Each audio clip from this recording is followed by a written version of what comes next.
Job డిస్క్రిప్షన్‌లోని చాలా technologies mention చేస్తారు కదా!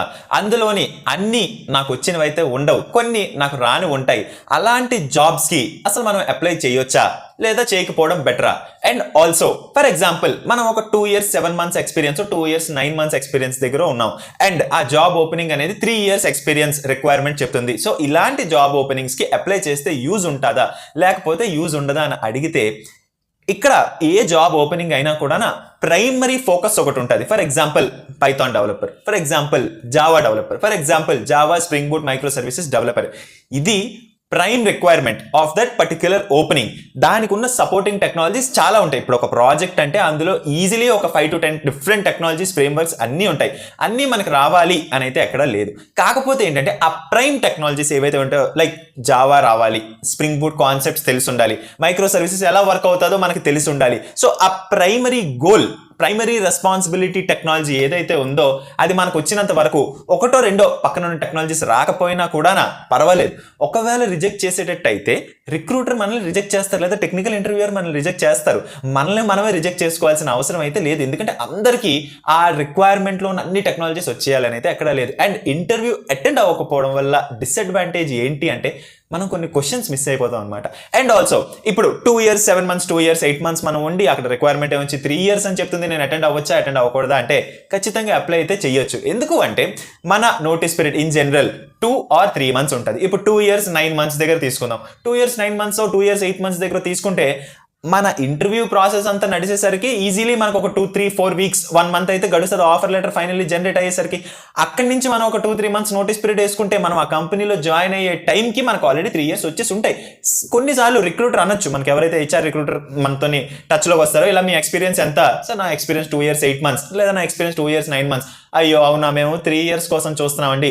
మనం కన్విన్స్ చేయడానికి ట్రై చేయాలి. మనకు నిజంగా ఇంట్రెస్ట్ ఉంటే కన్విన్స్ చేయడానికి ట్రై చేయాలి. సరే ఇలాగ ఇప్పుడు ఇంటర్వ్యూ కండక్ట్ చేస్తే మినిమం ఒక 1 మంత్ అయితే సాగుతుంది కదండి. తర్వాత ఆఫర్ లెటర్ రావడానికి అట్లీస్ట్ 15 డేస్ అయితే సాగుతుంది.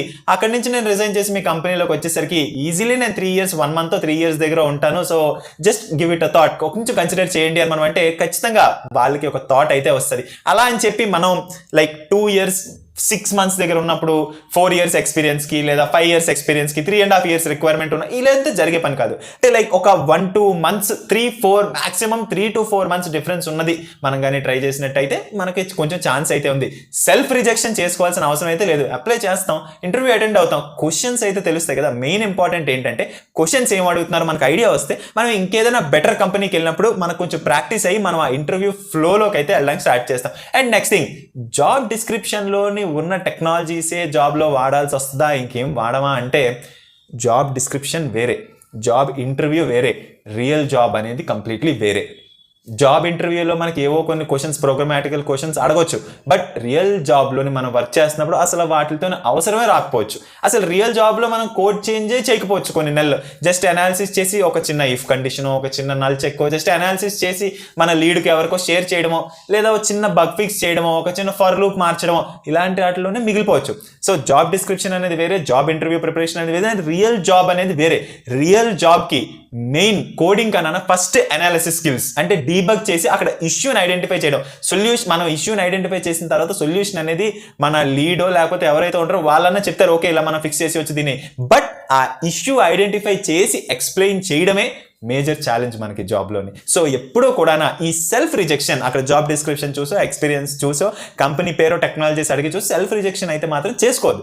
బాగుంది అనిపిస్తే ప్రైమరీ రెస్పాన్సిబిలిటీ టెక్నాలజీ ఏదైతే ఉందో అందులో మనం ఒకేష్గా ఉన్నాము అనుకుంటే ఖచ్చితంగా అప్లై చేయడానికి అయితే ట్రై చేయండి. ఈ వీడియోలో ఇన్ఫర్మేషన్ మీకు హెల్ప్ఫుల్ అనిపిస్తే వీడియోని లైక్ చేయడానికి ట్రై చేయండి. ఛానల్కి కొత్తగా వచ్చినట్టయితే ఛానల్ని సబ్స్క్రైబ్ చేసుకోవడానికి ట్రై చేయండి.